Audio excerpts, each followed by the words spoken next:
दोस्तों, कथा को बीच में न छोड़ें। संतोषी माता व्रत कथा। एक गांव में एक बुढ़िया थी। उसके 7 बेटे थे। 6 कमाने वाले थे, जबकि एक निकम्मा था। बुढ़िया 6 बेटों की रसोई बनाती थी, भोजन कराती और उनसे जो कुछ जूठन बच जाती वह 7वें बेटे को दे देती। एक दिन वह पत्नी से बोला, देखो मेरी माँ को मुझ पर कितना प्रेम है। वह बोली, क्यों नहीं, सबका जूठा तो तुमको ही खिलाती है। वह बोला, ऐसा नहीं हो सकता, मैं जब तक आंखों से न देख लूं मैं मान नहीं सकता। बहू हंसकर बोली, देख लोगे तब तो मानोगे। कुछ दिन बाद त्योहार आया। घर में 7 प्रकार के भोजन और चूरमे के लड्डू बने।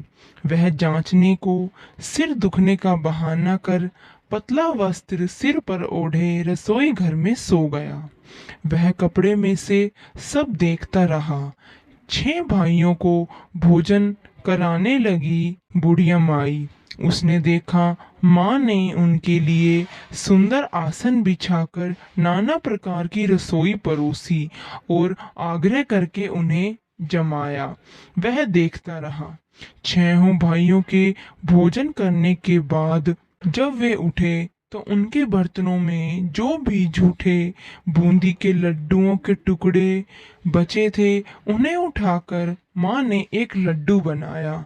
जूठन साफ कर बुढ़िया माई ने उसे पुकारा, बेटा 6 भाइयों ने भोजन कर लिया, अब तू ही बाकी है, उठ जा, तू कब खाएगा।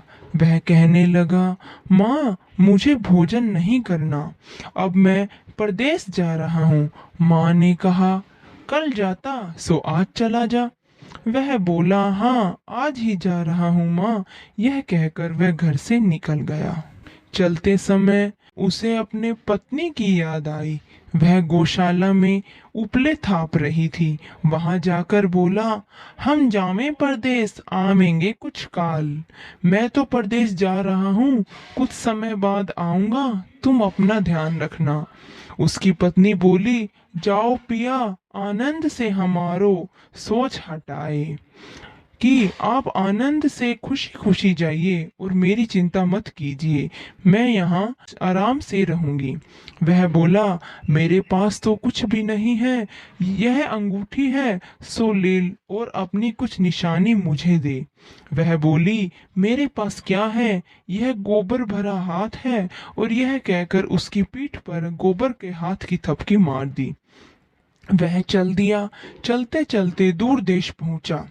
प्रदेश में नौकरी ढूंढते ढूंढते एक साहूकार की दुकान थी। वहां जाकर कहने लगा, भाई मुझे नौकरी पर रख लो। साहूकार को जरूरत थी, बोला, रह जा। लड़के ने पूछा, तनख्वाह क्या दोगे। साहूकार ने कहा, काम देखकर दाम मिलेंगे। साहूकार की नौकरी मिली। वह सुबह 7 बजे से 10 बजे तक की नौकरी करने लगा। कुछ दिनों में दुकान का सारा लेन देन, हिसाब किताब, ग्राहकों को माल बेचना, सारा काम करने लगा। साहूकार के 7-8 नौकर थे, वे सब चक्कर खाने लगे, यह तो बहुत होशियार बन गया है। सेठ ने भी काम देखा और 3 महीने में ही उसे आधे मुनाफे का हिस्सेदार बना दिया। वह कुछ वर्ष में ही नामी सेठ बन गया और मालिक सारा कारोबार उस पर छोड़कर चला गया। पति की अनुपस्थिति में सास के अत्याचार उसकी पत्नी पर बहुत होते थे। इधर उसकी पत्नी को सास ससुर दुख देने लगे। सारी गृहस्थी का काम करा के उसे लकड़ी लेने जंगल में भेज दे। इसी बीच घर के आटे से जो भूसी निकलती उसकी रोटी बनाकर रख दी जाती और फूटे नारियल की नरेली में पानी दे दिया जाता। एक दिन वह लकड़ी लेने जा रही थी। रास्ते में बहुत सी स्त्रियां संतोषी माता का व्रत करती दिखाई दी। संतोषी माता का व्रत वहां खड़ी होकर वह कथा सुनने लगी और पूछा, बहनों तुम किस देवता का व्रत कर रही हो और उसके करने से क्या फल मिलता है। यदि तुम इस व्रत का विधान मुझे भी बता दो तो मैं भी तुम्हारा एहसान मानूंगी। तब उनमें से एक स्त्री बोली, सुनो, यह संतोषी माता का व्रत है। इसे करने से निर्धनता, दरिद्रता और गरीबी का नाश होता है। जब संतोषी माता की कृपा आप तुम पर होगी, तुम्हारी भी सभी कामनाएं पूर्ण हो जाएंगी। वह भक्त स्त्री बोली, 1.25 आने का गुड़ चढ़ा लेना, इच्छा हो तो 5.25 आने का भी लेना, या 1.25 रुपए का भी ले सकती हो, जैसी तुम्हारी सहूलियत। बिना परेशानी और श्रद्धा व प्रेम से जितने भी बन पड़े सवैया लेना। प्रत्येक शुक्रवार को निराहार रहकर कथा सुनना। इसके बीच क्रम टूटे नहीं, लगातार नियम का पालन करना। सुनने वाला कोई न मिले तो घी का दीपक जलाकर उसके आगे या जल के पात्र को सामने रखकर कथा कहना। जब कार्य सिद्ध न हो, नियम का पालन करना हो और कार्य सिद्ध हो जाने पर व्रत का उद्यापन करना। यदि किसी के ग्रह खोटे भी हो तो भी माता वर्ष भर में कार्य सिद्ध कर देती है। फल सिद्ध होने पर उद्यापन करना चाहिए, बीच में नहीं। उद्यापन में 2.5 सेर आटे का खाजा तथा इसी परिमाण से खीर तथा चने का साग करना। 8 लड़कों को भोजन कराना। जहाँ तक मिले देवर जेठ भाई बंधु के हों, न मिले तो रिश्तेदारों और आस पड़ोसियों को बुलाना, उन्हें भोजन कराना और यथाशक्ति दक्षिणा देना। माता का नियम पूरा करना। उस दिन घर में खटाई न खाना। यह सुन बुढ़िया के लड़के की बहू चल दी। रास्ते में लकड़ी के बोझ को बेच दिया और उन पैसों से गुड़ चना ले माता के व्रत की तैयारी कर आगे चली और सामने मंदिर देखकर पूछने लगी, यह मंदिर किसका है? सब कहने लगे, यह मंदिर संतोषी माता का है। यह सुनकर माता के मंदिर में जाकर चरणों में लौटने लगी। माँ के चरणों में विनती करने लगी, मैं अज्ञानी हूँ, पापी हूँ, मुझे व्रत के कुछ नियम नहीं पता, मैं दुखी हूँ। हे माता, हे जगत जननी, मेरे सभी दुख दूर करो, मैं तुम्हारी शरण में हूँ। माता को दया आई। पहले शुक्रवार बीत गया, दूसरे शुक्रवार को ही उसके पति का पत्र आया और तीसरे शुक्रवार को उसका भेजा हुआ पैसा आ पहुंचा। यह देख जेठ जेठानी मुंह सिकोड़ने लगी। लड़के ताना देने लगे। काकी के पास पत्र आने लगे, रुपया आने लगा। अब तो काकी की खातिर बढ़ेगी। बेचारी सरलता से कहती, भैया कागज आवे रुपया आवे, हम सब के लिए अच्छा है। ऐसा कहकर आंखों में आंसू भरकर संतोषी माता के मंदिर में आ मातेश्वरी के चरणों में गिरकर रोने लगी। माँ, मैंने तुमसे पैसा कब मांगा है? मुझे पैसे से क्या काम, मुझे तो अपने सुहाग से काम है। मैं तो अपने स्वामी के दर्शन मांगती हूँ। तब माता ने प्रसन्न होकर कहा, जा बेटी, तेरा स्वामी आएगा। यह सुनकर खुशी से बावली होकर घर में जा काम करने लगी। अब संतोषी माँ विचार करने लगी कि इस भोली पुत्री को मैंने कह तो दिया कि तेरा पति आएगा, लेकिन कैसे? वह तो इसे स्वप्न में भी याद नहीं करता। उसे याद दिलाने को मुझे ही जाना पड़ेगा। इस तरह माता जी उस बुढ़िया के बेटे के पास जा स्वप्न में प्रकट होकर कहने लगी, साहूकार के बेटे, सो रहा है या जाग रहा है?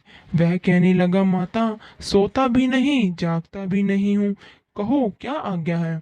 माँ कहने लगी, तेरे घर बार कुछ है कि नहीं? वह बोला, मेरे पास सब कुछ है, माँ बाप है, बहू है, क्या कमी है? माँ बोली, भोले पुत्र, तेरी बहू घोर कष्ट उठा रही है, तेरे माँ बाप उसे परेशानी दे रहे हैं, वह तेरे लिए तरस रही है, तू उसकी सुध तो ले ले। वह बोला, हाँ माता जी, यह तो मालूम है, परंतु जाऊं कैसे? प्रदेश की बात है, लेन देन का कोई हिसाब नहीं, कोई जाने का रास्ता नहीं, कैसे चला जाऊं? माँ कहने लगी, मेरी बात मान, सवेरे नहा धोकर संतोषी माँ का नाम ले, घी का दीपक जला, दंडवत कर दुकान पर बैठ जा। देखते देखते सारा लेन देन चुक जाएगा, जमा का माल बिक जाएगा, सांझ होते होते धन का भारी ढेर लग जाएगा। अब बूढ़े की बात मानकर वह नहा धोकर संतोषी माता को दंडवत की, घी का दीपक जलाकर दुकान पर बैठ गया। थोड़ी देर में देने वाला रुपया लाने लगा। थोड़ी ही देर में उसके हिसाब किताब होने लगे। जहां से रुपए पैसे आने थे वह भी वापस आने लगे। कोठों में भरे सामान के खरीदार नगद दाम में सौदा करने लगे। शाम तक धन का भारी ढेर लग गया। मन में माता का नाम ले, चमत्कार देख प्रसन्न हो। घर ले घर ले जाने के वास्ते गहने कपड़े सामान खरीदने लगा। यह काम से निपट तुरंत घर को रवाना हुआ। उधर उसकी पत्नी जंगल में लकड़ी लेने जाती। लौटते वक्त माताजी के मंदिर में विश्राम करती। वह तो उसके प्रतिदिन रुकने का स्थान सा बन गया था। धूल उड़ती देख वह माता से पूछती है, हे माता, यह धूल कैसे उड़ रही है? माता कहती है, पुत्री, तेरा पति आ रहा है। अब तो ऐसा कर, लकड़ियों के 3 बोझ बना ले। एक नदी के किनारे रख, दूसरा मेरे मंदिर पर, व तीसरा अपने सर पर। तेरे पति को लकड़ियों का गट्ठर देख मोह पैदा होगा। वह यहाँ रुकेगा, नाश्ता पानी खाकर माँ से मिलने जाएगा।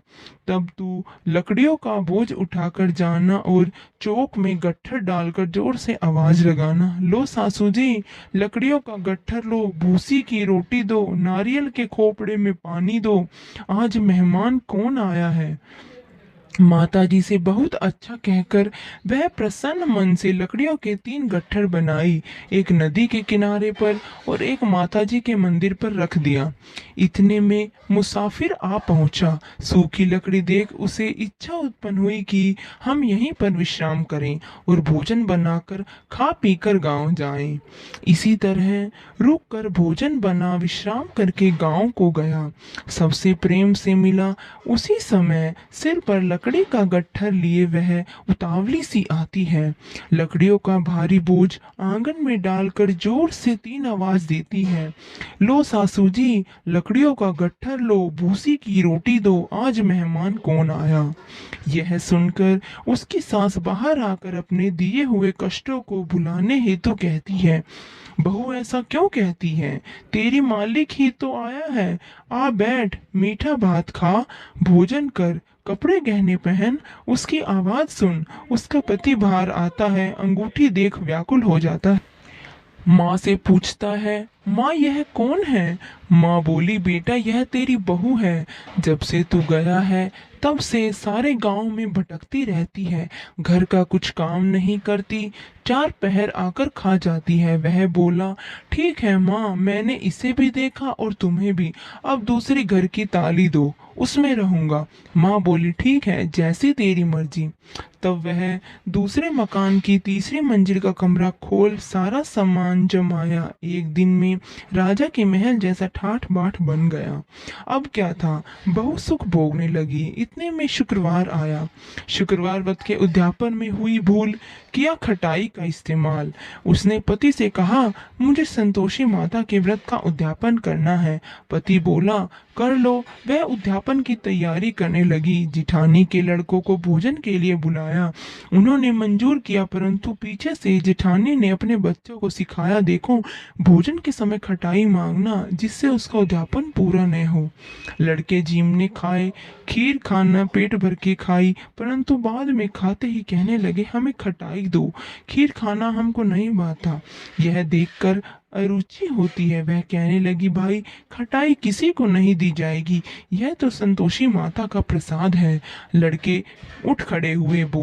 लड़के बोले, पैसा लाओ। भोली बहू कुछ नहीं जानती थी, उन्हें पैसे दे दिए।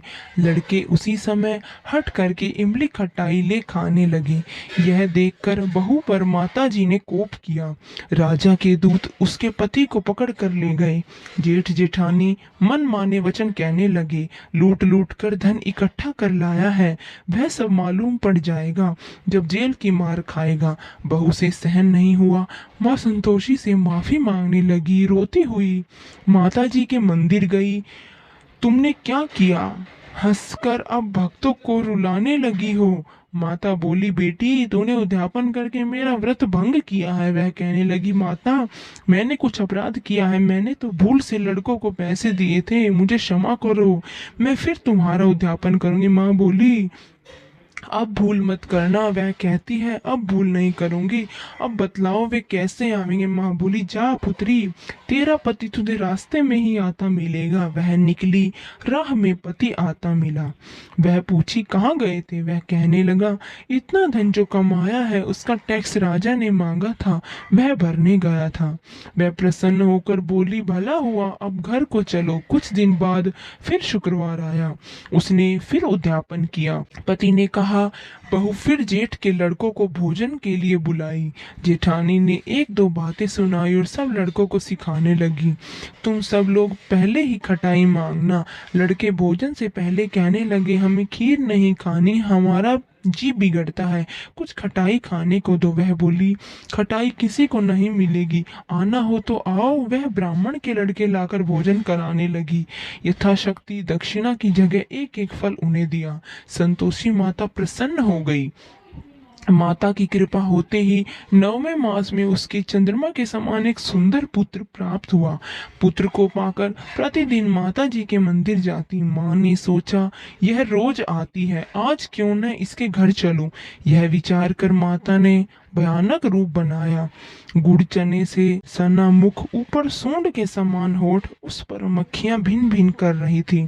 देहली पर पैर रखते ही उसकी सास चिल्लाई, देखो रे, कोई चुड़ैल डाकिन चली आ रही है, लड़कों इसे भगाओ, नहीं तो किसी को खाकर जाएगी। लड़के चिल्लाकर भगाने लगे, खिड़कियां बंद करने लगे। बहू रोशनदान में से देख रही थी। प्रसन्नता से पगली बन चिल्लाने लगी, आज मेरी माता जी मेरे घर आई हैं।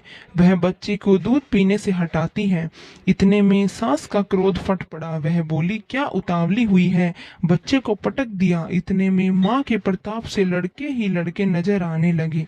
वह बोली, माँ, मैं जिसका व्रत करती हूँ यह संतोषी माता है। सबने माता जी के चरण पकड़ लिए और विनती करने लगे कि माता, हम मूर्ख हैं, हम अज्ञानी हैं, तुम्हारे व्रत की विधि हम नहीं जानते, व्रत भंग कर हमने बड़ा पाप किया है। जग माता, आप हमारा अपराध क्षमा करो। इस प्रकार माता प्रसन्न हुई। बहू को प्रसन्न हो जैसा फल दिया वैसे माता सबको दें। जो भी इस कथा को सुनते हैं उनके सभी मनोरथ पूर्ण हो जाते हैं। बोलो जय संतोषी माँ।